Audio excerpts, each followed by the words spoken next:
Hello students, welcome to रोशन की class YouTube channel. दोस्तों, आप सभी का आज की इस पाठ्य योजना की वीडियो में एक बार फिर से बहुत बहुत स्वागत है। आज की इस वीडियो में हम देखने वाले हैं यहाँ पे सामाजिक विज्ञान की पाठ्य योजना।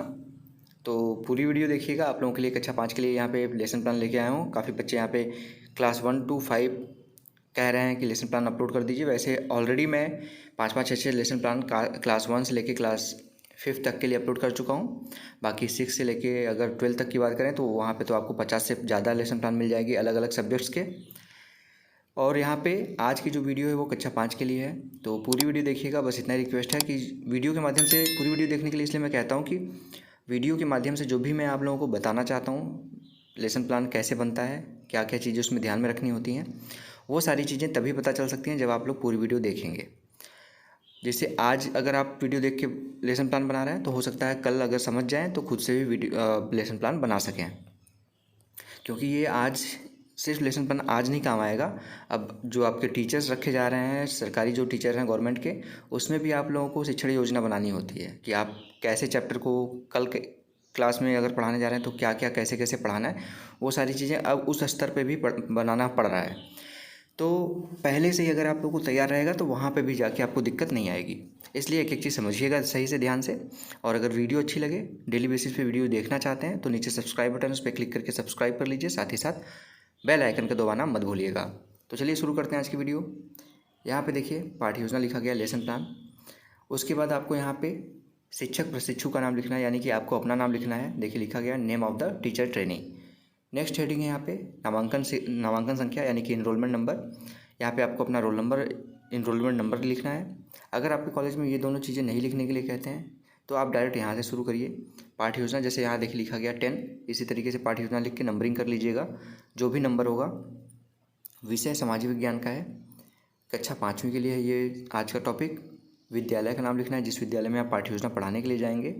अपने विद्यालय का नाम नहीं लिखना है, जिस विद्यालय में आप पढ़ते हैं, जहाँ पे आप पढ़ाने के लिए ट्रेनिंग करने के लिए जाते हैं, उस विद्यालय का नाम लिखना होता है। दिनांक लिखना है, यानी डेट लिखना है, जिससे ये पता चलता है कि इस डेट में आपने कौन सी पाठ्य योजना पढ़ाई, क्योंकि एक ही पाठ्य योजना तो आप पढ़ाएंगे नहीं, 10 15 20 कम से कम बनानी होती हैं पाठ्य योजनाएँ। तो उस टाइम पे जब पर्यवेक्षक चेक करता है तो वो देखता है कि आपने किस डेट में कौन सी पाठ्य योजना पढ़ाई है। कालांश यानी पीरियड है, इसी को ही काफ़ी कॉलेजेस में चक्र कहते हैं, तो यहाँ पे कंफ्यूज मत होइएगा। चक्र और कालांश सेम होता है। किसी किसी कॉलेज में चक्र लिखने के लिए कहते हैं, किसी किसी कॉलेज में कालांश लिखने के लिए कहते हैं। इसका मतलब होता है पीरियड, यानी कि यहाँ पे नंबरिंग करनी होती है किस पीरियड में आपने इस चैप्टर को पढ़ाया। पहले में पढ़ाया तो पहला लिख दीजिए, दूसरे में पढ़ाया दूसरा लिख दीजिए, तीसरे में पढ़ाया तीसरा लिख दीजिए, चौथे में पढ़ाया चौथा लिख दीजिए। जो भी जिस पीरियड में आप पढ़ाएंगे उसको यहाँ पे लिख दीजिए। नेक्स्ट है यहाँ पे समयावधि। समयावधि 40 मिनट का है। आपको जितना भी समय आपके कॉलेज वाले देते हैं उसको यहाँ पे लिखिएगा। अब यहाँ पे देख सकते हैं हमारा आज का जो प्रकरण है वो है संघीय शासन। संघीय शासन। अब आता है हमारा पहला हेडिंग यहाँ पे सामान्य उद्देश्य।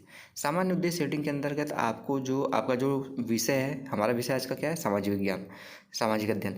तो सामाजिक अध्ययन पढ़ने के बाद बच्चे क्या क्या सीखेंगे, उनको आप क्या सिखाना चाहते हैं, उनके अंदर किस प्रकार की नॉलेज डेवलप करना चाहते हैं, उसके बारे में सामान्य उद्देश्य में कम से कम 3 से 4 पॉइंट और मैक्सिमम 8 से 10 पॉइंट लिख सकते हैं। तो यहाँ पे देखिए पहला पॉइंट है छात्रों में सामाजिक अध्ययन के विषय के प्रति रुचि उत्पन्न करना। दूसरा पॉइंट है छात्रों को भौगोलिक तथ्यों से परिचित कराना। तीसरा पॉइंट है छात्रों को ऐतिहासिक तथ्यों से परिचित कराना। चौथा पॉइंट है छात्रों के अंदर सामाजिक भावना का विकास करना। और पांचवा पॉइंट है छात्रों के अंदर देश प्रेम की भावना का विकास करना। अगर अभी तक वीडियो देख रहे हैं आप, अगर आप लोग को अच्छी लग रही है तो प्लीज़ रोशन की क्लास यूट्यूब चैनल को सब्सक्राइब जरूर करिए दोस्तों। नीचे सब्सक्राइब बटन पर क्लिक करके सब्सक्राइब कर लीजिए, साथ ही साथ बेल आइकन दबा के जरूर रखिए। अब अगली हेडिंग आती है यहाँ पे देखिए विशिष्ट उद्देश्य।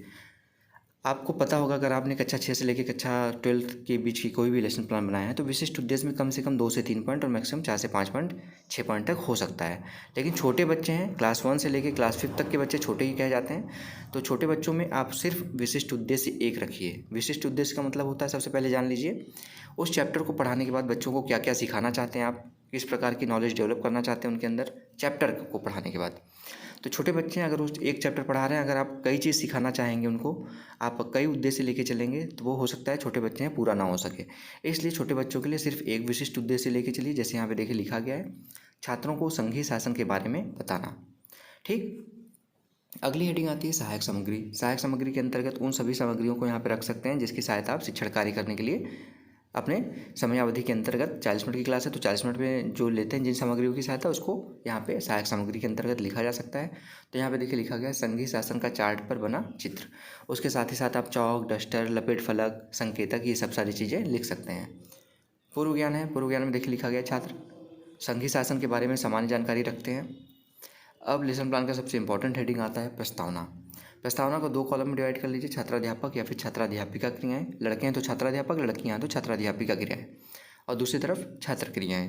ठीक, अब इसमें आप देखिए जो बड़े बच्चों के लिए आप पूछते थे प्रकरण निकालने के लिए प्रश्न प्रस्तावना के, वो कम से कम 4 से 5 पूछने, कम से कम 3 और मैक्सिमम 4 से 5 या फिर अधिक से अधिक 6 क्वेश्चन पूछे जाते हैं। उसमें एक चीज़ और ध्यान रखनी होती है, प्रश्नों के क्रम में क्रमबद्धता होनी चाहिए। यानी पहले प्रश्न का जो उत्तर आएगा उससे दूसरा प्रश्न बनेगा, दूसरे प्रश्न का उत्तर जो आएगा उससे तीसरा प्रश्न बनेगा। लेकिन छोटे बच्चों के लिए ये चीज़ ज़रूरी नहीं होती कि आप अपने क्रमबद्धता का ध्यान रखें ही रखें, बस क्वेश्चन जो हों सरल हों, क्योंकि क्रमबद्धता का ध्यान रखने के लिए कभी कभी क्वेश्चन कठिन बन जाते हैं और छोटे बच्चे हैं, आपके क्वेश्चन के पूछे गए आंसर का प्रश्नों का उत्तर हो सकता है ना दे पाएँ। इसलिए इतने सरल क्वेश्चन पूछिए कि बच्चे उसका आंसर दे सकें, और डायरेक्ट क्वेश्चन पूछिए जिससे उसका बच्चे सही से आंसर दे पाएँ। तो यहाँ पे देखिए पहला प्रश्न पूछा गया है, बच्चों हमारे देश में कितने राज्य हैं? तो बच्चे बोलेंगे हमारे देश में 28 राज्य हैं। दूसरा प्रश्न बनेगा चंडीगढ़ केंद्र शासित है या राज्य शासित? तो बच्चे बोलेंगे चंडीगढ़ केंद्र या संघ शासित प्रदेश है। ठीक, उसके बाद तीसरा प्रश्न है संघीय शासन किसे कहते हैं? समस्यात्मक प्रश्न हो जाएगा। समस्यात्मक प्रश्न जैसे ही होगा आपको अपना उद्देश्य कथन जैसे बोलना होता है बड़े बच्चों के लिए, उसी तरीके से छोटे बच्चों के लिए भी बोलना होता है। यहाँ पे इस तरीके से देखिए लिखा गया है, बच्चों आज हम संघीय शासन के बारे में विस्तार से अध्ययन करेंगे। अब बच्चों को पता चल गया कि उनको आप क्या पढ़ाने वाले हैं, संघीय शासन के बारे में आप पढ़ाने वाले हैं। अब उसको यहाँ पे प्रस्तुत कर सकते हैं। देखिए यहाँ लिखा गया प्रस्तुतिकरण। प्रस्तुतिकरण में सहायक सामग्री के द्वारा पाठ का विस्तार किया जाएगा। यानी जो आप अभी संघीय शासन का चार्ट बना के ले गए हैं उसको बच्चों के सामने प्रदर्शित करिए और उस वहाँ से एक्सप्लेन करिए। जितना भी संघीय शासन के बारे में आप एक्सप्लेन कर सकते हैं, इसको आप लिखना चाहें तो लिख सकते हैं, ज़रूरी नहीं छोटे बच्चों के लिए लिखा जाए, लेकिन जितना भी एक्सप्लेन करना वो लिख भी सकते हैं आप। ठीक, या फिर जो लपेट फलक ले जाएंगे उस पर आप थोड़ा सा लिख के ले जा सकते हैं। अब उसके बाद है अध्यापक कथन या फिर अध्यापकीय कथन। यहाँ पे देखिए संघीय शासन के बारे में जो स्टार्टिंग यहाँ पे है, बच्चों हमारे देश में डैश डैश डैश राष्ट्रपति होता है। पूरा चीज़ लिखेंगे तो ज़्यादा पेज भर जाएगा, इसलिए उतना ही लिखिए जितना एक लाइन में आ सके, dash dash dot dot dot कर दीजिए। बोध प्रश्न अगला हेडिंग है। बोध प्रश्न क्या है? एक तरफ प्रश्न पूछेंगे, दूसरी तरफ श्यामपट्ट कार्य और उस पर उत्तर लिख देंगे। बोध प्रश्न का मतलब होता है जो आपने अभी पढ़ाया है संघीय शासन के बारे में, उसी से बच्चों को से रिलेटेड प्रश्न पूछिए उसी टॉपिक से, और बच्चे देखिए कि उसका आंसर दे पा रहे हैं कि नहीं दे पा रहे हैं। अगर आपके पढ़ाने के तरीके अच्छे हैं, आपने अच्छे तरीके से पढ़ाया और बच्चों को समझ में आए, तो आपके पूछे गए प्रश्नों का आंसर मिलेगा। नहीं अच्छे तरीके से पढ़ाया है, आपके अंदर कोई कमी है, अगर सभी कौशलों का विकास आपके अंदर सही से नहीं हुआ है तो कुछ ना कुछ कमी है, तो बच्चों को कोई ना कोई ऐसा बच्चा जरूर होगा जिसको समझ में नहीं आया होगा। तो यहाँ पे देखिए पहला प्रश्न है, ध्यान से देखिए यहाँ पे, लोकसभा के सदस्यों का कार्यकाल कितने वर्ष का होता है? तो बच्चे बोलेंगे लोकसभा के सदस्यों का कार्यकाल 5 वर्ष का होता है। दूसरा प्रश्न है हमारे देश में कुल कितने राज्य हैं? बच्चे बोलेंगे 28 राज्य हैं हमारे देश में कुल। तीसरा प्रश्न है देश का सर्वोच्च न्यायालय कहाँ स्थित है? बच्चे बोलेंगे हमारे देश का सर्वोच्च न्यायालय नई दिल्ली में स्थित है। और चौथा क्वेश्चन है देश की तीनों सेनाओं का अधिकारी कौन होता है? तो बच्चे बोलेंगे तीनों सेनाओं का सर्वोच्च अधिकारी राष्ट्रपति होता है। निरीक्षण कार्य आ गया आप लास्ट में। निरीक्षण कार्य में देखिए जो आप श्यामपट्ट पे लिखे रहेंगे और बच्चे उसको जब अपनी नोटबुक में उतारेंगे तो आप क्या करेंगे, छात्राध्यापक या फिर छात्राध्यापिका कक्षा में घूम घूम कर निरीक्षण करेगी। अगर किसी बच्चे को समस्या आ रही है इंडिविजुअल तो उसको यहीं पर दूर कर दीजिए। अगर किसी 2-4 बच्चों को सामूहिक समस्या आ रही है, कोई एक समस्या काफ़ी बच्चों को आ रही है, तो उसको आप श्यामपट्ट पे एक साथ सभी के सामने उसको दूर कर दीजिए। लास्ट में हेडिंग आती है, आप सभी को पता है, गृह कार्य। निम्नलिखित प्रश्नों के उत्तर दीजिए। यहाँ पे गृह कार्य बच्चों को घर से करके लाने के लिए जरूर दीजिए। छोटे बच्चे हैं तो 100% देना ही देना है आपको, क्योंकि छोटे बच्चे हैं, आपके पढ़ाई की चीज़ों को जल्दी भूल जाएंगे। घर पे जाएंगे अगर लापरवाही करेंगे, नहीं तैयार रिवाइज करेंगे तो भूल जाएंगे। तो इसलिए गृह कार्य जरूर दीजिए, जिससे बच्चे घर पे जाके आपके पढ़ाई गई चीज़ों को रिवाइज करें उस प्रश्नों के द्वारा। तो यहाँ पे देखिए पहला प्रश्न दिया गया, केंद्रीय सरकार के 3 अंग कौन कौन से हैं। दूसरा प्रश्न है देश का प्रथम नागरिक कौन होता है। और तीसरा प्रश्न है हमारे देश में कुल कितने केंद्र शासित प्रदेश है, राज्य हैं। ठीक है, तो ये था दोस्तों आज का लेसन प्लान। अगर आप लोगों को आज का लेसन प्लान अच्छा लगा हो, इससे लाभ मिला हो, तो रोशन की क्लास यूट्यूब चैनल को सब्सक्राइब जरूर करिएगा। और ऐसी वीडियोस देखने के लिए डेली बेसिस पे आप बेल आइकन भी दबा के रखिए। रोशन की क्लास यूट्यूब चैनल सब्सक्राइब करने के बाद एक घंटी का निशान आएगा, उसमें ऑल नोटिफिकेशन ऑन कर लीजिएगा, बिल्कुल फ्री है नीचे। उसके बाद जैसे ही मैं वीडियो अपलोड करूँगा उसके बारे में आपको सबसे पहले पता चल जाएगा।